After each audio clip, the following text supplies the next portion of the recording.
Hey everyone, welcome back to the Fantasy Pros Football Podcast. I'm Bobby Sylvester, and you can find me on Twitter at BobbyFantasyPro. So today's show is going to be a little bit different, okay? Tags is off riding his primer, but I've got two extremely smart guests with me, and we're going to be taking a look at Survivor contest strategy and picks, pick'em contest, plus some season over-unders and Super Bowl sleepers before we close out this show discussing a few big games in Week 1 and their lines. You guys probably remember David Hess and Tom Federico because they won you a ton of money in March Madness. We did an episode once the brackets came out, and we were really high on Texas Tech, Auburn. You guys did a great job. Thank you, David and Tom, and welcome on the show. Hey, Bobby. Thanks for having us. Good to be back, Bobby. And, before we get started here, I just have to kind of eat some crow and apologize to you about something that happened on the last podcast. I feel really embarrassed, but I need to fess up. So if you remember, at the end, we briefly talked about some food-oriented topics. And one topic that came up was cream cheese pizza. Do you remember that? Yes, I do remember that. And I seem to remember getting a lot of hate tweets about that. People cringing, saying I'm calling the police. So you tried it? So I didn't try it. I mocked you for it, right? And being a full-blooded Italian, it just, it's the type of thing that made me retch when I heard it. Then lo and behold, this summer, we took our family to Italy, took the kids there for the first time. I'm outside a little pizza by the slice place outside of Lake Como. I walk inside, we're ordering, and then they take this pizza out of the oven. I look at it, it's just covered in all this white stuff. And I'm asking them, what the heck is that? And they say, Pizza Philadelphia. And it's Philadelphia cream cheese on the pizza. And I thought of you instantly. My heart sank and I couldn't believe it. I mean, I was in the wrong there, man. That was the homeland, and they were making it. So you get my full apologies. Well, thank you. I accept your apology, and I demand everyone listening to this podcast try cream cheese on pizza. Doesn't have to be your favorite. Doesn't have to be as good as butter on pizza, but cream cheese on pizza. I know. I'm sorry, Tom. Cream cheese on pizza does taste good. It sounds like there's some smart people in Italy. Apparently, my heritage and I are disconnected. I need to go back over there, and there's probably some other delicacies lurking there I've never even heard of, like tater tots on pizza or something like that. Yeah, that doesn't really sound especially good to me. It's yeah. Okay, we'll move on for the pizza talk. So these guys at TeamRankings, the reason we wanted to have them on this show is because a lot of you guys aren't just doing fantasy football leagues. You're doing these Survivor contests, these pick'em contests, and you're going to need to make your Week 1 picks here. You're going to need to build out a strategy for your Survivor contest for the entire season. And that's what TeamRankings specializes in. They do a great business with March Madness. I'm sure you guys remember that because we were pushing you guys towards them saying like, hey, they're going to help you win money. They almost always do. And that was certainly the case last season. But I think they can do the same with Survivor contests and Pick'em contests as well. So let's start with these Survivor contests. How long do these pools last? Like, how long should we expect them to last? And how should this affect our Survivor strategy? Yeah, it's a great question because I think in general people vastly overestimate how long they're expected to last, and quite frankly assume that they're better Survivor pickers than they are. We get a lot of emails, for example, with people saying, "Oh, I usually make it to week 11 or week 12, and I'm really looking for you guys to push me over the hump." And it's just it's impossible by the numbers that the average Survivor player out there can get to week 11 or week 12, on a consistent basis. So just to dive into some numbers, if you assumed you could pick a 10-point favorite every single week, which is this is a very conservative assumption, right? When you're playing Survivor, 10-point double-digit favorites are rare in the NFL. Yeah, sometimes you have to settle for like a 5 or 6 point favorite, and even that's a big favorite. So 10-point favorites win on average around 85% of the time. So if you just kind of multiply the probabilities, it's week 1, week 2, week 3, 0.85 times 0.85 times 0.85 down on the line, you are not expected to make it past week 6. So you've got a 44% chance to survive week 5. You've got about a 52% chance to survive week 4. So it's right in that kind of week 4, week 5 survival time range. And the reality is most pools, even small ones, are going to last a lot longer than that, right? So the outcome is like two things. One, you're not as good a Survivor player as you think. Most people tend to forget the bad years, right? Like you got wiped out last year when Minnesota lost in week 3, and you're glossing over the fact that, oh, there was a year you were out after 3 weeks.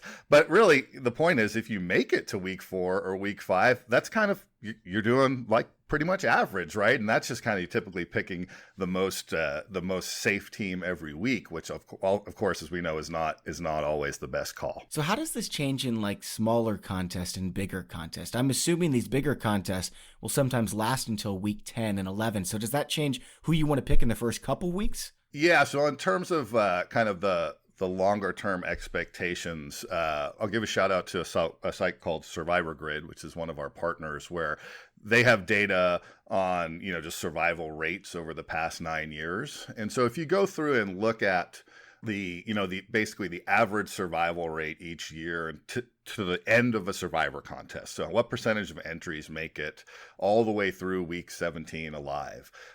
It's about 0.6%, 0.57% over the last 9 years. So do the math there, and it equates to an expectation that if your pool has about 175 or so entries in your survivor pool, that you'd expect one to go the distance. And, the expectation would be that one person in that pool, based on those numbers, one entry, is going to survive the season. And of course, if you want to win your pool, you've got to beat that one, beat that entry. And so, but that's someone lasting the whole way. Even in smaller pools, though, you're most probably going to have to make, some late season picks in order to win the thing, right? It may get to week 13 or 14. And so that means that, generally people tend to be much more conservative with their pick making in survivor pools than they should. Because even if you're in just a mid-sized or small pool, you're probably going to need to make some of those deep in the year picks, and making sure that you save teams for that. Like if your survivor pool is going to go the distance, or if you've got, you can bet that it's going to last to week 14 or 15, then you need to think about that as sort of, you plan your strategy saying, okay, I'm probably going to have to make 15 weeks of picks. And if I know that, I can't go burning all the great teams in the very beginning. If my expectation is I'm going to have to pick that long, you're giving up edge if you do that. Right. So, for instance, I'm looking on Survivor Grid, and by the way, this is a great site. They've got the Los Angeles Rams as having a ton of future value where, they are the favorites against Carolina, at Carolina, 3-point favorites, but you wouldn't want to pick them in week 1. You wouldn't want to pick them in week 2 against the Saints, or week 3 against Cleveland, because then you can save them and use them in week 4 against Tampa, week 8 against Cincinnati, even week 17 against Arizona, if by some chance you make it that far. So that is really interesting. Now, Tom and David, I know you guys are both really mathematically oriented, building out a lot of algorithms. And David, I want to pull you in here on this a little bit. I'm looking on survivorgrid.com, and they've got this EV, expected value. Can you explain to our listeners a little bit of what that is and how they can use that to their benefit? Yeah, sure. So EV is basically a measure of how much that pick helps you survive versus the rest of your opponents surviving. So if you have an EV of 1, it means that that pick is basically neutral, and if it's positive, or if it's above 1, that's a good pick compared to the rest of the pool. And the way that's calculated is based on the current week win odds and the popularity. So okay, like a simple example is, imagine there's only 2 possible picks and you can just ignore everyone else. And, one of those teams has, say, 75% win odds, and they're being picked by 90% of the pool. And the other one has like 70% win odds, but only 10% of the pool is picking them. So, the 75% win odds team will give you a better chance to survive the week, but because you're surviving with everyone else, you're not really gaining much ground on anyone. But the 70% win odds team that's not very popular, they win and the other team loses, you could pretty much win your pool, or increase your expected pot share by 10 times what it was before. Whereas there's no real upside. There's only a very small upside to picking the 75% team. And there's obviously math behind this, but I'm not going to go into the equations. But you can do this take this concept and apply it to all 16 teams at once, and get a expected value number that tells you, this pick has more upside than this other one, or less downside. Or sometimes it's because the team has really high win odds. It doesn't matter so much what their popularity is, and they'll have a high expected value. Other times maybe a riskier pick, but they're really unpopular. It's allowing you to avoid the popular teams. And so if you win and they lose, you gain a whole bunch. So there's different ways to have high expected value, but the basic idea is that a high expected value means that this pick is increasing your expected average pot share. If you replay the week over and over and over again, on average, you'll come out ahead if you make this pick. And that makes a lot of sense. That's a good way to explain it. That ignores future value, so it doesn't pay attention to next week and week 10 and week 15. So you still have to take other stuff into account, but that's sort of the baseline for the teams. It sort of ignores future value because the people who are picking one team 20% of the time are taking into account that future value. So it is built in just a little bit, but I see what you're saying. So with all this in mind then, what are we doing for week one? If you've got, if you're playing in a smaller pool, is your pick different for, than for people who are playing in bigger pools? Yeah, I was just going to make a comment about that, and David can kind of get into some more of specific teams for week one. But, just knowing kind of a team's win odds and its current week EV and having sort of a sense of its future value. You mentioned Survivor Grid. It kind of has like on that site, there's like a star rating, kind of a pretty broad measure. That's basically the starting point for us, at least. If you really kind of want to be the sharp player in the pool, obviously you need to process all this information in the context of, variables about your pool. How many entries are you playing against? What are the specific rules? Do you have to make double picks in week 10 and later if you make it that far? So there are and then you've got people who are doing things like playing multiple entries, either in one pool or across pools. So all of that needs to get factored into your pick strategy. It's certainly not as simple as looking at an EV number that's sort of based on the assumption of a standard rule survivor pool of 100 people or whatever it might be. It's these sort of customizing the application of these data points to your specific pool and across your group of picks that you're going to make if you're making more than one, that really gets complicated. And so that's what we built our product to do, to take it to that next level and do all that number crunching for you. So let me say this, guys. So before you guys give your picks, I'm planning on going with Seattle. No, I'm open to changing my mind based on what you guys say. I think Seattle's a solid team, but they're not going to be favorites this heavy again. Maybe the rest of the year.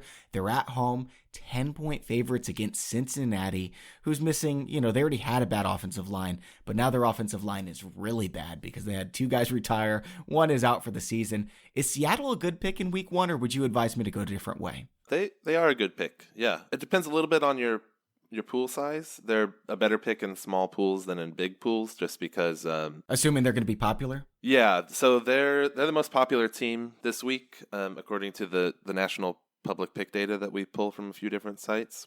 Seattle and Philadelphia are both over 20% picked, which is moderately high, but there are some weeks where one team is 40%, or in rare cases even 50%. So 26% for Seattle is the most popular pick rate this week, according to the data. And it's popular, but it's not so popular that you really got to stay away and hope for the upset. It's not one of those red flags. You cannot pick them. If the rest of the profile looks good, then it's a reasonable pick. I just don't see using them again until maybe week 9 against Tampa.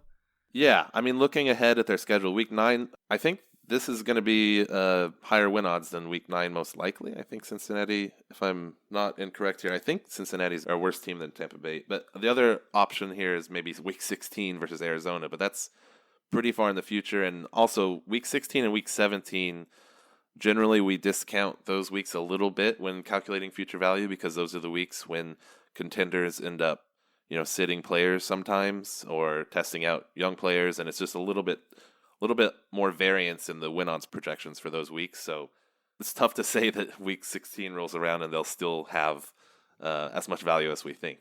Seattle and Philadelphia are the 2 popular teams. They're also both the safest picks this week in terms of win odds. According to the betting markets, it looks like the latest numbers we have here have minus 399 money line for both of them, which is, So what is that, like an 80% chance? Yeah, it's the break-even rate on that bet is about 80%, so it means their true odds according to the market are probably more like 78% or something. Our models also, we use them to adjust those odds a little bit, and we have Seattle up at 79%, Philadelphia down at 75%, so it's a one little thing that differentiates Seattle from Philadelphia for us.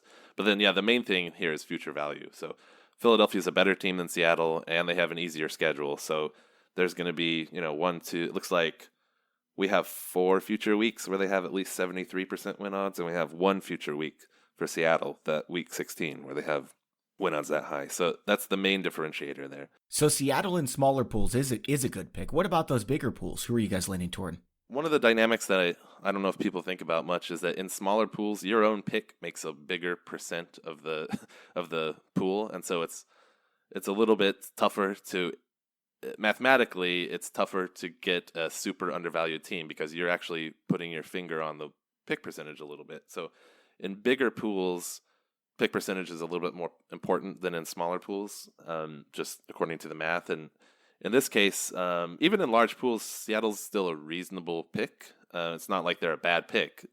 It looks like we have them as... I made a test pool here with standard rules for 2,500 people. It looks like we have them ranked as the 3rd best pick this week in that test pool. But yeah, a couple teams with lower popularity are ahead of them. So Dallas is there with 7% popularity, 74% win odds. So the market has their money line quite a bit lower at minus 285. Our models have them 74%. It's not a huge... So still like 72%. That's not much of a difference. Yeah, it's not a huge difference. It does seem a lot bigger to the general public, but Dallas is a heavy favorite. I mean, I think people say, well, why would you ever drop down to Dallas, right? When you've got these 2 big favorites in Seattle and Philadelphia, and really, especially in bigger pools, like that's the whole point. It's pretty rare if you need to beat 999 other people in a survivor pool, the premium from avoiding the most popular picks is much, much larger, as David said. So, it's not crazy, right? It's a calculated gamble that's going to increase your expected profits from the pool. And you need to get comfortable with that. And I think people also have a false sense of security with like these, kind of biggest favorites of the week, right? You're not talking about that much of a difference in risk. Like they assume Seattle's a lock and Dallas is kind of risky, right? Yeah, I mean, if you look at the money lines there, minus 399 versus minus 285 sounds like a big difference, like over 100. Wow, that's huge. But when you do the math, the break-even point on those 2 bets is only 6% difference. It's notable, but it's not as huge of a difference as I think the money line makes it sound if you don't really think about what it equates to. So, David, you were talking about Dallas being one of the top. Who was the other one for big pools that you guys are fond of? Looks like New Orleans is up here. So they actually have quite a bit of future value, but they have pretty low popularity. Looks like maybe 8th most popular team this week. Interesting. Okay. So at home against Houston, minus 7-point favorites. I had not realized that. Yeah, I could imagine why people wouldn't want to pick them, but it looks like the math is behind it. Yeah, I mean, part of the deal with New Orleans is, looks like their easiest week is week 8 versus Arizona, and they should be bigger favorites in that week than they are right now. So, I mean, that's one reason to save them. However... Assuming Cliff Kingsbury doesn't completely change Arizona, so, you know what I mean? It's... there is a little bit of risk in waiting that long and not knowing what's going to happen, or Drew Brees gets hurt. Well, even if they do have that good of win odds, one of the things that we look at is what other teams have easy weeks. Week 8 is one of the easier ones on the schedule. If you look across all the teams, we've got Pittsburgh versus Miami at 85%. We've got Minnesota versus Washington, Rams versus Cincinnati, Houston versus Oakland, a bunch that are 75% or higher. And so there is value in saving New Orleans, but you will have other options, and it may be that one of those other teams, like that's the easiest week for Minnesota, it looks like. It's the easiest week for Houston. It's the easiest week for Pittsburgh. So it's a great call. There's a good chance that you may be wanting to use one of those other teams that week. So there's a little bit less value in saving New Orleans, since that one, if you just look at New Orleans, wow, I got to save it for week 8. But then you look at other teams and you're saying the exact same thing about other teams. So it decreases the importance of saving them a little. I mean, it's still good to have them in that arrow in your quiver. You don't want to burn it just for the sake of burning it, but they do have a pretty good profile this week, all things considered. I mean, I honestly don't think you can stress that enough, Bobby. And it's just a good example of sort of how many levels there are and sort of leveling yourself up to being a pro sharp survivor player. So certainly just thinking about future value at all is much better than not. And a lot of people don't even think about future value. They just try to maximize their odds to survive the week. And, that's kind of lesson one. But then, like, we also see a lot of people just basing their decisions on whether to save a team or not based on how good that team is and sort of how many more juicy matchups they have in the future. When in reality, what matters is, things like, well, in that future week when they have a good matchup, as David said, are there going to be viable alternatives in that specific week? And like, how do you basically project in that future week what your pool's pick percentages for all the different teams are going to be? Like, the worst thing that can happen is, or maybe not the worst thing, but a bad outcome would be, you kind of don't pick a team this week to save it for later, and then you get to that week and all of a sudden you realize, oh shoot, that team, it's actually better EV for me not to pick this team that I saved and pick someone else. It's like, oh well, you probably could have projected that if you thought long enough about it. And again, that's what our product does. It sort of goes through and it projects pick popularity in all future weeks, as well as just the team's win odds in all future weeks. And that is what powers the future value calculations when it looks at, actually like how, not only how good is the matchup going to be, but how good of a pick is this team going to be in a future week. I would imagine kind of what you're talking about as well is, with Seattle not being number one, I thought they were kind of an obvious pick, but then I'm looking through this, and their next big week 9, we talked about it against Tampa, there is nobody else who's even a 4-point favorite that week. So if you don't save Seattle for then, what are you doing? Yeah, it looks like that is a really rough week. You're right. Looking through, it might be the toughest week, just eyeballing it here. I don't see any other week where the top win odds we have of any team that week is 71% in our projection here. Of Seattle's at 69, so they're maybe the best pick that week or the second best pick. All right, guys, before we move on to Pick'em contests, apparently you guys have been busting some myths, so why don't you tell us about those? Yeah, I think one of the funnest things to do for data-oriented people is to kind of dig into the numbers and try to disprove conventional wisdom that you hear floating around about how you should pick in a survivor pool or betting or whatever it might be. I can confirm that is one of the most fun things for data people. So we sort of had this data, behind the scenes here and some of it on the website, but we finally are putting it together. We'll be publishing more of it. It'll actually be a piece going in ESPN tomorrow that highlights some of this. But three myths we really wanted to bust using data about survivor pools. So myth number 1, never pick a division rivalry game. So there's this... I've heard that before. Right, yeah, because there's this kind of conventional wisdom that, they're more unpredictable, or, it's going to be a harder matchup. And I think, you'll hear this as a current theme in our thinking. Like, public information is always priced into the betting odds for a game, right? I mean, if, everybody knows that this is a division rivalry game. If there was some sort of secret factor there that was impacting the win odds, like that will be priced into the line. So we went back, it's a very easy theory to test. We went back to 2002 when the current NFL divisions were formed, and we looked at favorites of a touchdown or more. So those are, the types of teams you typically give strong consideration to for survivor pool picks.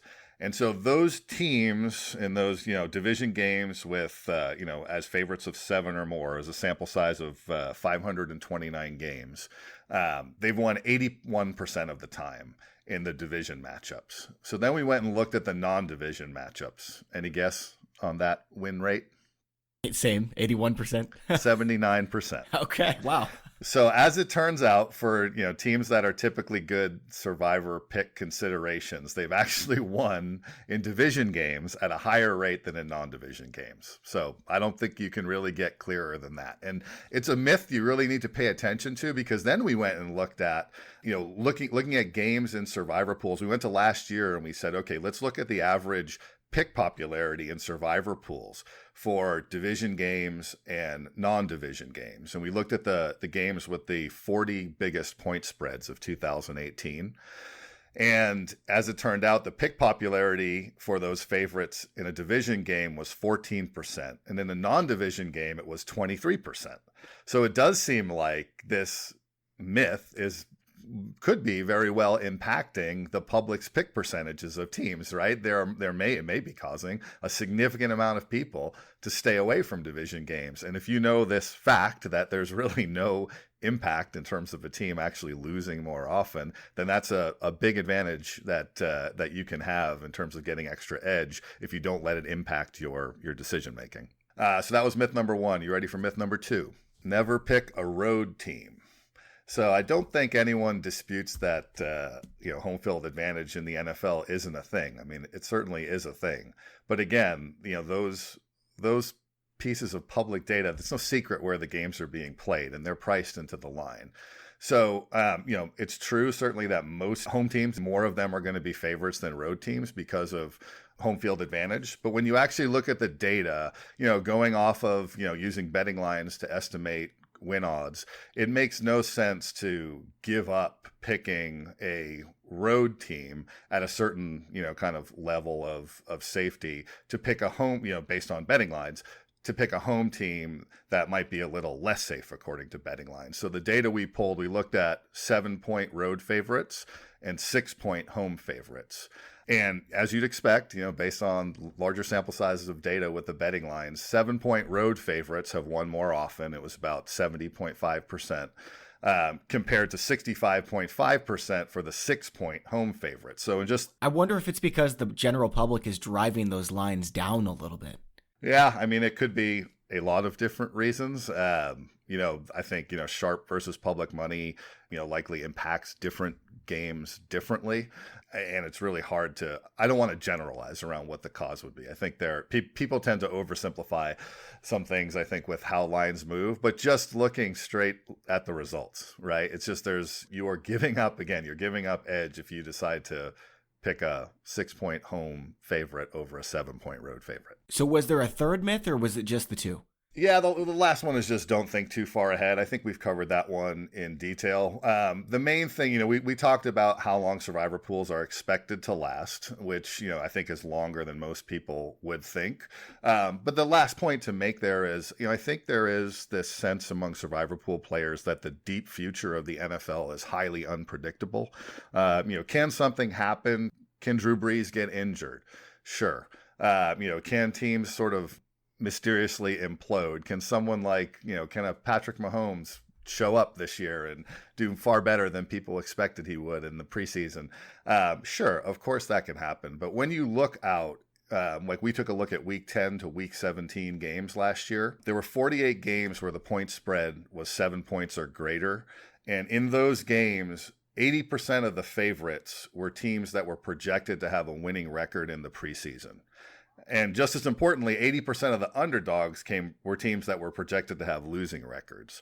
So like there are obviously exceptions to the rule in there, but by and large, like, if you're using good projections early in the year, whether it's, Vegas win totals lines or, our kind of algorithmic projections, if you're using a pretty reliable method, it's not going to be like 100. There's a very low chance that something like 50% of teams are going to be completely different than we thought they were at the beginning of the year. That's good information. So it's not completely unpredictable, and it's a mistake to think that it is. All right, guys, let's talk some pick'em contest strategy and really what the difference is between season-long contests and weekly contests. How does that change for you guys? Yeah, so the strategy in terms of this is probably, one of the biggest questions we get in terms of people being confused and thinking, like if your pool in a pick'em contest, standard office pool type competition, has both season and weekly prizes, that the strategy would be different to maximize your odds to win one versus the other. People assume that, hey, shouldn't I just be kind of making the best picks every week, and those best picks are going to give me the best chance to win an end of season prize, and hopefully I'll luck out and win some weekly prizes as well.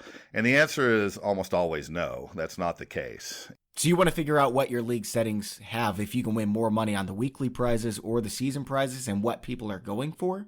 So it depends on a lot of things. Certainly your league's prize structure is a big part of it. So if you have, a season, end of season prizes that go to, say, the top 3 cumulative points winners at the end of the season, and then you have weekly prizes that may only go to the number 1 best score, or maybe it goes to the number 2 best score, you really have to look at the comparison of those prizes and basically estimate your odds to win a season prize versus your odds to win hopefully one or more potentially of the weekly prizes and what the expected profit is going to be. I mean, that's pretty high level and vague, and again, it takes a lot of math. That's why we built our product. Everything's automated from you guys. Yeah. Yeah. So like what we do is when you come into our product, for example, we ask you for the prize structure of your pool. We say, kind of what's the, how many people are in the pool, how many season prizes are there, what's the amount, how many what do you have weekly prizes, if so, what's the amount, and then we can start to do a comparison based on data we have of your expected edge and things like that, where the highest expected profit would be. Do you just gun for a weekly prize every week? That's a Sammy Sosa strategy. You're swinging for the fences. if you hit one or two homers and strike out the other 15 times, that could still be a great outcome.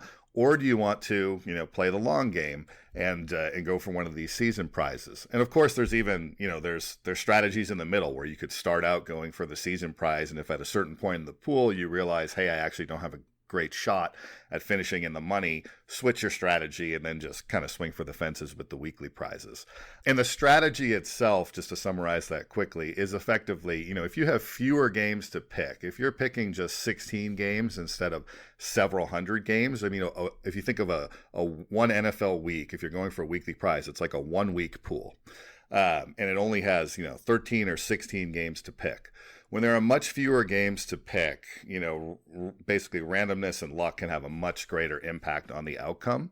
And in those types of pools, it definitely can pay to take much greater risks. You have to take the right risks and look at pick popularity and figure out what are the most undervalued teams.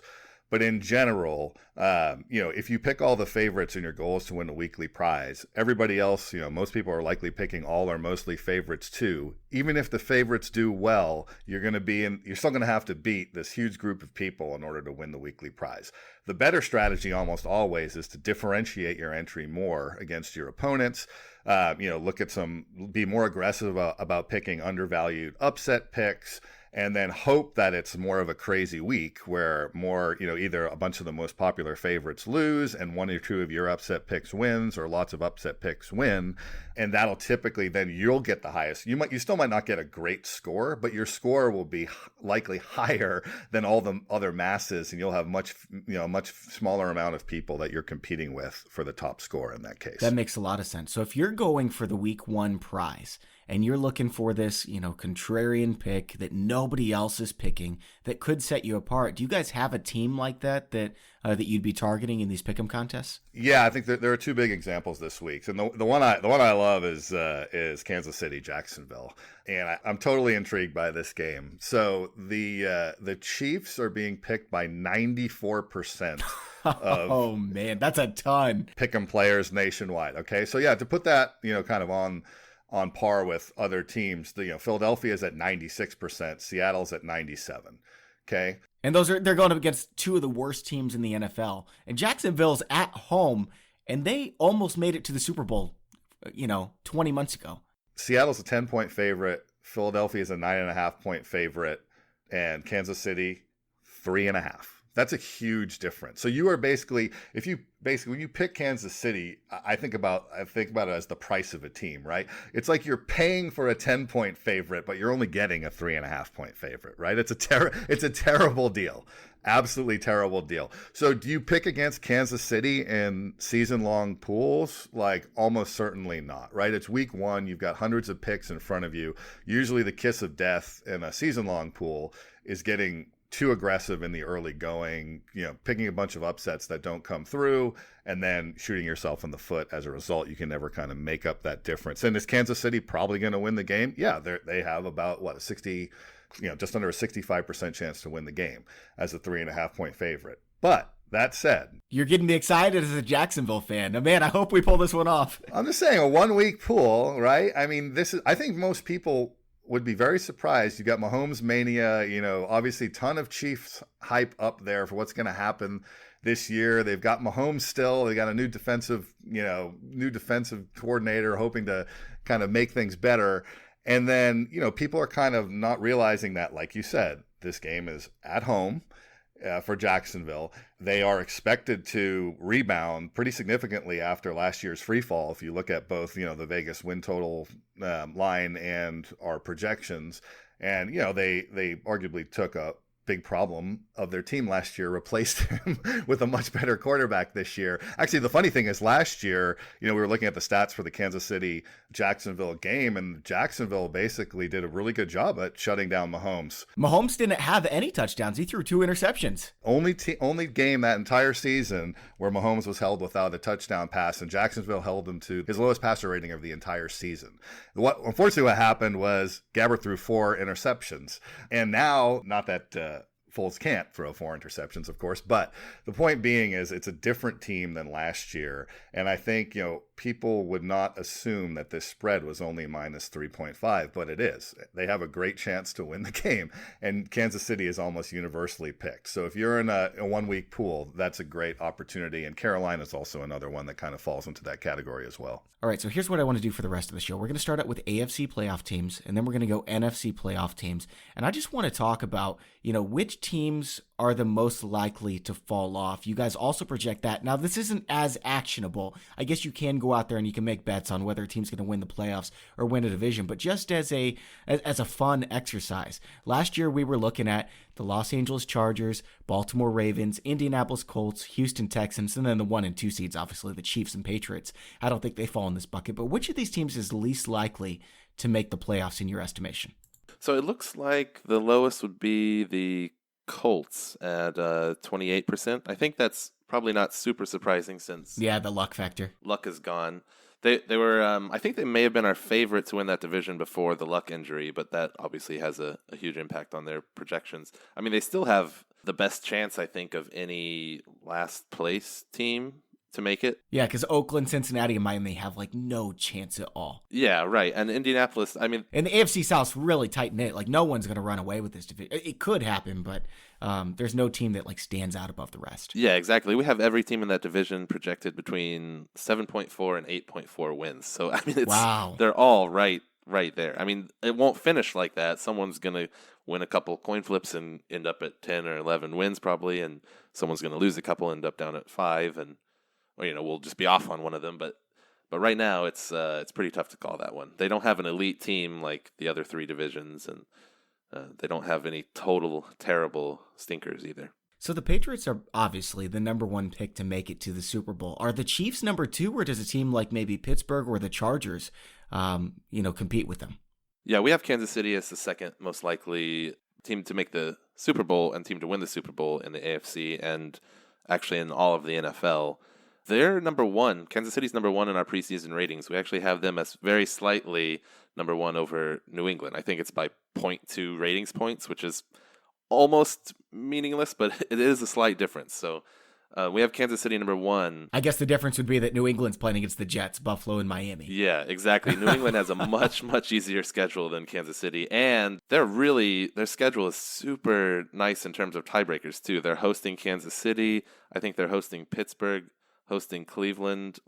Those are 3 of our top 4 most likely 11, 12 game winners aside from New England. I think it's New England, Kansas City, Chargers, Pittsburgh, Cleveland in order. And so they have home games against 3 of the other 4 of them. So they should be set up really well on tiebreakers. So they've got a sort of the pole position for the top seed there, and they have to mess up to not get it. I mean, they're still not favored to do it because anything can happen in the NFL. I think we have them around a 1 in 4 chance of getting the top seed, but that's still better than any other team in the AFC. So of the teams that didn't make the playoffs last year, teams that come to mind, obviously Pittsburgh, they just missed. Cleveland's gotten a lot better. Jacksonville might bounce back. Who's the most likely of these teams in the AFC to jump in and make the playoffs this year? We have the Steelers most likely there. We've got them as the favorite to win the AFC North, which Cleveland and Baltimore are pretty close. We have Pittsburgh at 9.4 wins, Cleveland 8.8, Baltimore 8.7, Cincinnati way down at 5.6. So they have a little bit of an edge there, but it's by no means a sure thing. New England. I mean, nothing's a sure thing, but New England is as close as it comes, I think, to a sure thing to win their division. Yeah. Flipping over to the NFC, then we've got Seattle, Dallas, Philadelphia, Chicago, all made the playoffs, and then the 1 and 2 seed Saints and Rams. Which of these 6 is most likely to fall out? Is it the Cowboys with Philadelphia getting healthy? We have the Seahawks as the most likely to miss. It's pretty close. Dallas is right there with them. We have Seahawks making the playoffs 43% of the time and Dallas 47% of the time, so it's neck and neck there. Actually, Chicago only 46% of the time. And I guess that makes sense with Green Bay getting, Aaron Rodgers isn't playing with a broken leg anymore. Minnesota has a healthy offensive line. They've got a great defense, 2 great pass catchers. Dalvin Cook is healthy. You've got Atlanta bouncing back from a myriad of injuries last year. And they've got a healthy Matt Ryan playing 13 games in the Dome. So there's 3 teams right there who didn't make the playoffs who are all really good and could knock some of these teams out. Yeah, and 2 of them are in the NFC North, which is why Chicago is on that list of playoff teams from last year that could fall back. I mean, NFC North is pretty deep. We have Chicago, Green Bay, and Minnesota all within 8.7, 8.7, 8.5 projected wins. So it's really just a three-way race right there. I mean, even Detroit's not terrible, projected at 7 wins. Like, it's unlikely that they'll pop up and do it, but they're not a total scrub there. So you mentioned those 3 teams, Chicago, Green Bay, Minnesota. There's a lot of very good teams in the NFC. New Orleans, they probably should have made the Super Bowl last year if not for the refs. The Los Angeles Rams, Philadelphia. Which of these teams is most likely to make it to the Super Bowl and probably lose to the Patriots? Well, I'm rooting that they lose to the Chiefs since I'm originally from Kansas. But I think New Orleans is our favorite to make it out of the AFC. They're looks like the 3rd most likely team to win the Super Bowl behind New England and Kansas City in our projections. Yeah, I'd love to see Drew Brees go out on top. That would be a lot of fun, and that's who I'm picking. I'm picking the Saints over the Chargers to make it to the Super Bowl. It sounds like you guys consider that an actual option to happen. So, okay, we're going to close out the show by talking about a couple big Week 1 games. We've got the Falcons and the Vikings, and then we're going to talk about Pittsburgh and New England. I just want to cover the against the spread and over-under on both. So, Atlanta against Minnesota. Atlanta is 3.5-point favorites, which seems a little bit high to me. I mean, I get it. Don't hear me wrong. Minnesota's great, but Matt Ryan in a dome with a finally healthy defense, that's an extremely strong team. What do you guys have in your model? Yeah, so in Falcons-Vikings, the spread in our system here is +4, and we have the cover percentage for each of those teams at exactly 50.0% right now. So it seems right on the money to your model then. Okay. Yeah, so essentially our model is saying it doesn't see any sort of edge or angle here to take, and so lay off that one. A little bit of background for how this works. Our models are statistical, stat-based, obviously, like everything we do. We have a couple of different sort of base component models that use different approaches to try and project the game based on historical data. One of them is essentially sort of like looking at all kinds of trends and averaging them out and figuring out which ones are significant, which ones aren't, and making a projection based on that. Another one is looking at historically similar teams based on stat profiles, which is sometimes a little tougher at the very beginning of the year because you're going with last year's stats, but it's looking at historically similar teams, historically similar games in terms of the spread and the location, and then looking at what happened in those games. Then we have a master model that sort of combines those with a little bit other contextual info to make a database projection on the game. So we're not really looking at these and saying, oh, the left guard played really well in the preseason. I think he's gonna be a big bonus to them right now. It's more of a broad, general stat-based look at things. So with that as background, usually every week there's a few games that stand out, and we'll have picks on. A lot of them are closer to 50% because generally in the NFL, the markets do a good job of predicting the games, and it's tough to find value. And a lot of the things that our models are looking at may have, at some point, the market figured them out and started to account for them. So not every game has a strong pick, and I think that that's the way it should be. Not every game will have any value. So and people need to realize that if you can win 55% of your bets, point spread bets on the NFL, especially closer to game time, that's darn good. And that's kind of what professional bettors are expecting. And so, and you have to win at least 52.4% long term if you're betting at -1, kind of standard -110 payout odds just to break even. So, I think there's a lot of hype in terms of, calling games a lock or a super strong pick. I mean, like, a super strong pick for our models is, around the 55% confidence level, and you're going to lose 45 out of 100. So you need to kind of process the information with that context. So I've got the under in this game. I already mentioned the Falcons defense I think is underrated just because they were so unhealthy the last couple of years that a lot of people don't realize how much talent they have. Minnesota also has great defense. So I've got the under at 47. Is that what you guys are going with? Yeah, that's one of our stronger picks of the week is under 47 at 55% right now. So totally in agreement with you there. Both teams have a really strong profile. All right, guys, and let's move on to Pittsburgh, New England to close out the show. What are you guys seeing in this game? So this one, our spread pick there is Pittsburgh +6 at 55%. That's another pretty strong one. I think historically, if you look at the data, in week 1 and early in the season, teams that missed the playoffs the year before, had poor years the year before, and are underdogs in the beginning of the season, tend to do fairly well against the spread. I haven't looked at the data in the last year or so, but I know when I looked at it a couple years ago, that's what I found. So I'm assuming that's part of what's going on with the model right here. And New England always starts the season slow too, which is why this one interested me so much. That's definitely anecdotally true. I think we looked at that a couple years ago because a Survivor player said, "Oh, I'm not going to pick New England early in the season. They always struggle." And they were a little worse than you'd expect, but not really as bad as the perception was. But that's definitely something that I've heard and anecdotally may be the case. But I mean, the hype cycle on kind of last year's, big teams definitely affects, at least week 1 public perception as well. Like if you just look at Pick'em, for example, the Rams are one of the by far most overvalued teams in Pick'em pools. They're being picked by 87% of the public, and they only have about, just around a 60% chance to win. The Patriots are also overvalued, not to as you expect big favorites to kind of be overvalued by the public. So it's a little different story with them. But still, in terms of just the hype train, for example, teams like Cleveland and Arizona are teams that are being significantly overrated by the public in week 1 just because of all the news around them. Detroit, for example, who's playing at Arizona, is actually the only favorite this week that has higher win odds according to the betting markets than they do pick popularity. So, you have to, usually week 1's a little different because it's kind of more like the preseason hype cycle, I think, impacts the public's opinion of teams. When you start actually playing games, it becomes more of a recency bias thing where, there's a big blowout in week 1 and everybody overreacts to it in week 2. But it's interesting to see how sort of things like who were the Super Bowl teams last year and what's the preseason hype cycle for this year impacting kind of the week 1 perceptions of teams and games.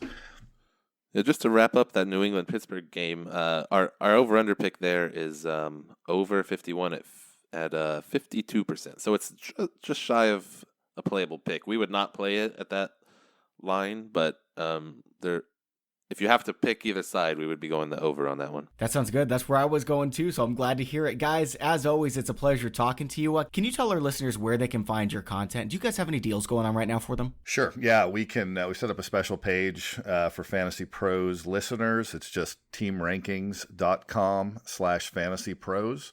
And you can go there and do a couple things. We're offering a free week 1 trial. So if anything we've said has seemed interesting to you, or you have gotten the vague impression at least that we know somewhat what we're talking about, we invite you to come to teamrankings.com/fantasypros, and there'll be a link on there. You can sign up for a free week 1 trial, as well as get up to 50% off on our premium packages for the NFL season. So again, it's teamrankings.com/fantasypros. You guys are awesome. And guys, I'm serious. I'm not just saying this because they're on our show. These guys have won me a lot of money. I think they can do the same for you. Awesome site, teamrankings.com/fantasypros. Absolutely love it, guys. Thanks for coming on.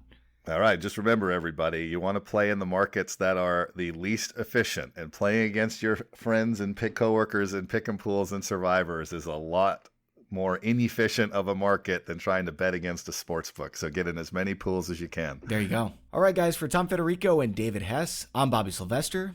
Thanks for listening, and enjoy your football.